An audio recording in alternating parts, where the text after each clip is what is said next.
love it. Yes. We love I it. thought it was. You guys are so set up. We're ready to go. Wow. Like you have all the cameras and all the stuff. Amazing. Hello. How's it going today? Great. How are you? Good. Did you also attend the Thor Love and Thunder party last night? You know what? I arrived there. It was like 1:30 a.m. Yeah. And the goats were not there anymore. Oh. But we did take some photos with Mjolnir and Stormbreaker, so that was really fun. Yeah. Did you go? I did not. Yeah, because they pull you all different directions out here. I wanted to, so I now heard they're going to be doing something today. Today, Friday, tomorrow. So hopefully I can make some time in it. Oh man, I'm jealous. I wish I could stay. Oh. I have to go back to LA and write some Star Trek music. Oh, so okay. It's exciting, but also like I wish I could stay. You need that Star Trek music, so sorry. I know. But it's silly because my showrunners are here. They're doing a panel on Saturday, Right. And I'm like, they're not gonna listen to what I send them on Friday. Like that's not a thing. They're gonna be drunk. So yeah, but I still have responsibility. Yeah. With great power comes great responsibility. There you go. Musical, yeah. So what do we want to talk about? So I guess my biggest thing is, and I feel like this is just pure ignorance, but I don't know if I've ever really acknowledged when a film is scored that there may be multiple composers working together. Well, sometimes. And it's weird because I no project comes to mind, and then I seen this and I was just like, interesting. How do you balance such a very important title for the fans? I can say important because we need our superhero movies, but how do you handle such an important title such as Thor: Love and Thunder, and then working alongside of Michael, and then it's a lot, and there's already a lot to deal with within the film. You have Thor and his emotions, his journey, the MCU, certain aspects of the MCU music that you want to add in there, and then this film is kind of bouncing around a couple of different genres here, especially that first half. It's like a comedy in space, but also like you have like Western vibes there. Right. So this madness, action, fantasy. Right, exactly. So this madness of a score that was created, how did you all get in the lab and cook this up? That's crazy. So I did not anticipate any of this, and that kind of calls back to like with great power comes, because I freaked out. I'm a huge Marvel fan too, and so like that was a big deal for me. So it all happened very quickly, and I'm very grateful that I didn't know all of this in advance because I would freak out. I've been working with Michael for like 4 years now, so this is not our first project and probably not our last. So he just texted me because he was working on another. He's directing a film for Marvel. You guys know that, right? What? I'm not breaking any news. No, this is news that's been out in the wild. So yeah, Michael is directing as in a director. I feel like he hinted at that at the Lightyear. I swear I did not hear that. It's been announced. It has been announced. I'm not breaking any rules here. No. It's okay. I love it.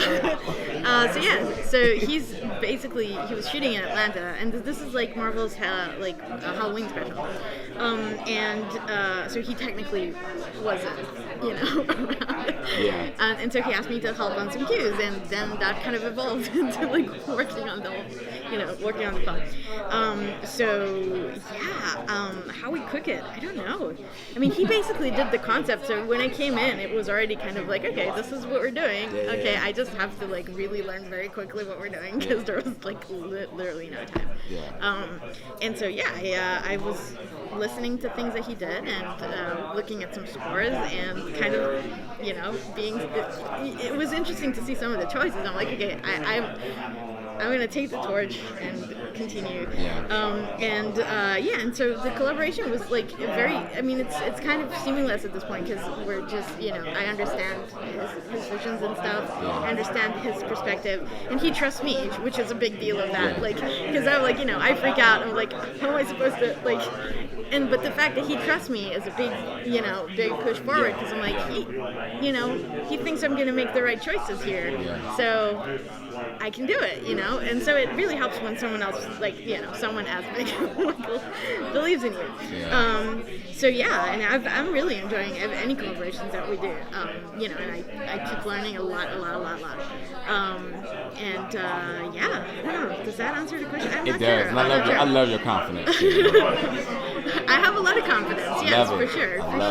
It's there, but it also, you know, when you're faced with this kind of a challenge and you don't have a lot of time, like, you know, usually there's more time, but, you know, because I joined in a bit late, then there was no time.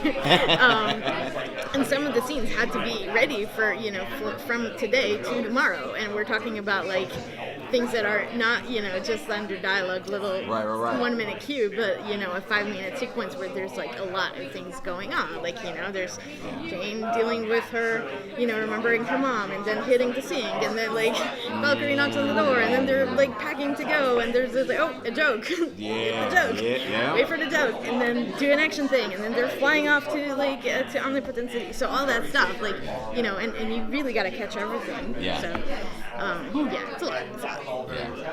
So, you mentioned pressure. It's what? You mentioned pressure. I mean, that's probably one of the most of the fandom more analytic and precise, and, you know, how do you take this challenge? I mean, it's a whole new show and stuff. I mean, but still, got that name.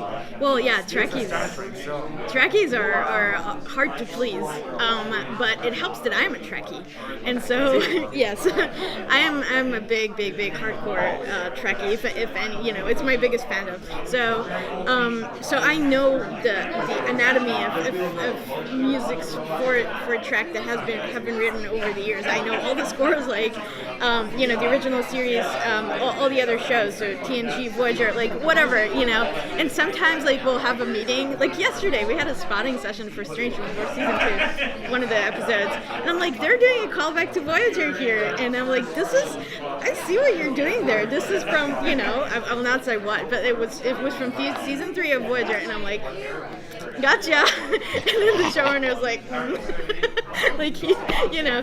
But, so it really helps when you know all the, you know, the previous materials, the tones, the, like, both, like, the story and you know, music.